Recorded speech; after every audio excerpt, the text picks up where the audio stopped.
मुंबई में आप भी हैं, क्या लगता है आज डेट भी अनाउंस होने वाले हैं इलेक्शंस के, तो ये जो यात्रा है कहीं ना कहीं वोट में टर्न आउट होगी?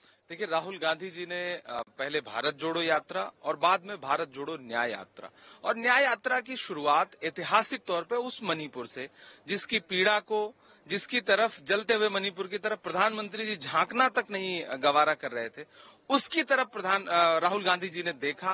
पहले गए, वहां के लोगों को सीने से लगाया, उनका दर्द पोंछने की कोशिश की, और उसके बाद यात्रा की शुरुआत वहीं से करना, और फिर सफलतम हर स्टेट में अपना दौरा पूरा करते हुए राहुल जी मुंबई पहुंचे हैं। और कल ऐतिहासिक तौर पे जिस तरह से पालघर, भिवंडी, ठाणे लोगों ने स्वागत किया है, वो दर्शा रहा है कि यात्रा हर राज्य में बहुत सफल थी, लेकिन महाराष्ट्र ने बहुत बाहें फैला के स्वागत किया। और चूंकि महाविकास आघाड़ी यहाँ पे बहुत मजबूत है और राहुल जी की यात्रा का असर लोकसभा चुनाव में अक्षरशः दिखेगा, और यहाँ पे महाविकास आघाड़ी क्लीन स्वीप करेगी भारतीय जनता पार्टी के खिलाफ, एनडीए के खिलाफ। सर, वही अगर हम बात करें, लगातार ऑपोजिशन हो, राहुल गांधी हो, कांग्रेस हो, ईडी आईडी की बात कर रहे हैं कि मिसयूज किया जा रहा है। कल तेलंगाना की फॉर्मर चीफ मिनिस्टर की बेटी के कविता को अरेस्ट कर लिया गया है।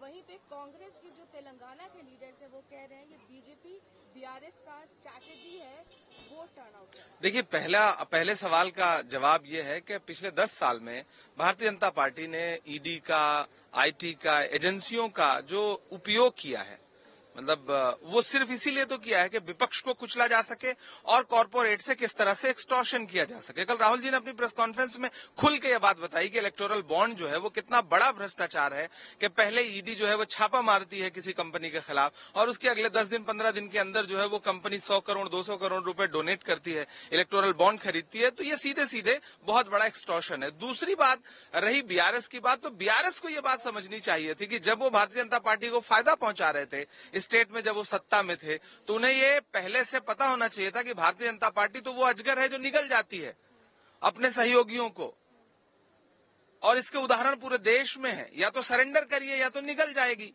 तो जब आप नूरा कुश्ती कर रहे थे तब आपको यह बात समझनी चाहिए थी कि एक दिन भाजपा जो है वो अपनी राजनीति आप पर थोपने की कोशिश करेगी, और वो अब हो रहा है।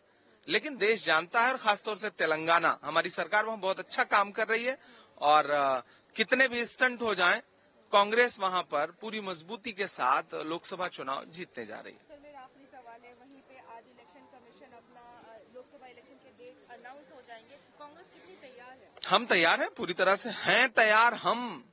हमारा जो नागपुर में अधिवेशन था उसका टैगलाइन यही था कि हैं तैयार हम तैयार हैं। इस यात्रा ने कार्यकर्ताओं को और जो है वो बूस्ट किया है, चार्ज किया है। कार्यकर्ता पूरे देश का तैयार है। इंडिया अलायंस होने से और उत्साहित हैं लोग, और ज्यादातर स्टेट में सीट शेयरिंग हो चुकी है। महाराष्ट्र भी कल आखिरी मीटिंग हो चुकी है, सीट शेयरिंग हमारी फाइनल हो चुकी है।